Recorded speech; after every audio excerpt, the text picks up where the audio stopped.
Def ആയിട്ടുള്ള അല്ലെങ്കിൽ ഭിന്നശേഷിക്കാർക്ക് ഈ കൃഷി ചെയ്യാനും ഇങ്ങനെയുള്ള കാര്യങ്ങൾ ചെയ്യാൻ ബിസിനസ് ചെയ്യാനും ഒക്കെ ഒരുപാട് താല്പര്യമുണ്ട്. പക്ഷേ അവരെ ആ ഒരു സപ്പോർട്ട് അവർക്ക് കിട്ടുന്നില്ല.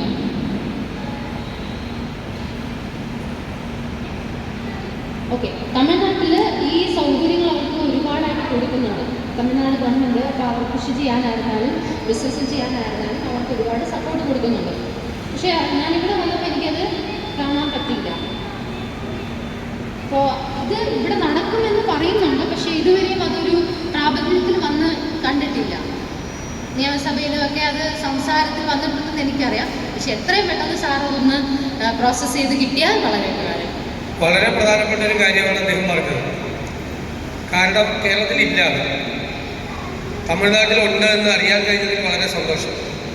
ഉറപ്പായി തമിഴ്നാട് ഗവൺമെൻറ്റും അവിടുത്തെ ഏജൻസികളും അവിടുത്തെ ഇത്തരം ആളുകളെ സഹായിക്കാൻ, കാർഷിക രംഗത്തും ബിസിനസ് രംഗത്തും സഹായിക്കാൻ എന്ത് പദ്ധതികളാണ് അവരവിടെ ചെയ്യുന്നത് അത് പഠിച്ച് കേരളത്തിൽ അത് നടപ്പാക്കാൻ വേണ്ടി ഉറപ്പായി ശ്രമിക്കും. ഞാൻ ശിവകുമാറിന് നന്ദി പറയാം. എനിക്കറിയില്ലായിരുന്നു, കേരളത്തിലില്ല എന്ന് എനിക്കറിയാം, തമിഴ്നാട്ടിലുണ്ട്.